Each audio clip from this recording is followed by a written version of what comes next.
నమస్తే అండి యూట్యూబ్ ప్రేక్షకులకు నా యొక్క హృదయపూర్వక నమస్కారమండి. మనం ఈరోజు స్త్రీ పురుష వశీకరణం గురించి మరియు శత్రు నాశనం గురించి అలాగే మరుగుమందు గురించి ఈ వీడియోలో పూర్తిగా చెప్పడం జరుగుతుంది. ముందుగా స్త్రీ పురుష వశీకరణం గురించి తెలుసుకుందాము. ఇది మన నుంచి దూరంగా ఉన్నవారికి మరియు వారు ఎక్కడున్నారో కూడా తెలియని వ్యక్తులకు ఈ వశీకరణ పూజ చేయడం జరుగుతుంది.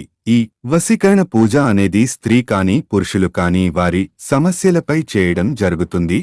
ఈ వశీకరణ పూజ అనేది వారి యొక్క ఫోటోలు మరియు వారి యొక్క పేరు ఉంటే చాలండి. వాళ్ళు ఎక్కడున్నా సరే, ఎంత దూరంలో ఉన్నా సరే 24 గంటల నుంచి 3 రోజుల్లోనే మన వశం చేసుకోవచ్చు.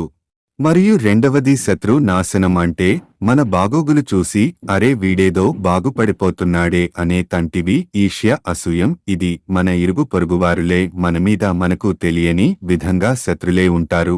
మనతో బాగుండి మన చుట్టూ తిరుగుతూ మన చెడు కోరుతూ ఉంటారు మరియు వివిధ రకాలుగా మనకు తెలియకుండానే వారు శత్రుత్వాన్ని కోరుతూ ఉంటారు. కొందరు మన నాశనానికి కోరుతూ ఉంటారు. ఇలాంటి వారికి గుణపాఠం చెప్పేదే ఈ శత్రు నాశన ప్రయోగం. మన శత్రువుల్ని తరిమి కొట్టడానికి ఈ యొక్క శత్రువు నాశన ప్రయోగం ఇలా చేసినట్లయితే జీవితకాలం వాళ్ళు మన వైపు చూడాలన్నా, మన మీద చెడు ప్రయోగాలు చేయాలన్న ఉచ్చ నెత్తురై కారుతుంది.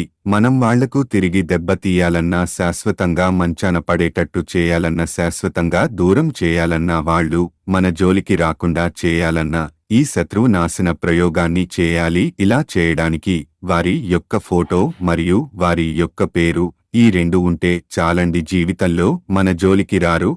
మూడవది భార్యాభర్తల మధ్య ఉన్న సమస్యలకు, ప్రేమికుల మధ్య ఉన్న సమస్యలకు మరియు కొంతమంది అత్తమామలతో ఉన్న సమస్యలకు మనం ఎవరికైతే పెట్టాలనుకుంటున్నామో వారికి కనుక ఇది పెట్టినట్లయితే 24 గంటల్లో మన వర్షమై మన చెప్పు చేతుల్లో ఉంటారు. చెప్పినట్టుగా వింటారు.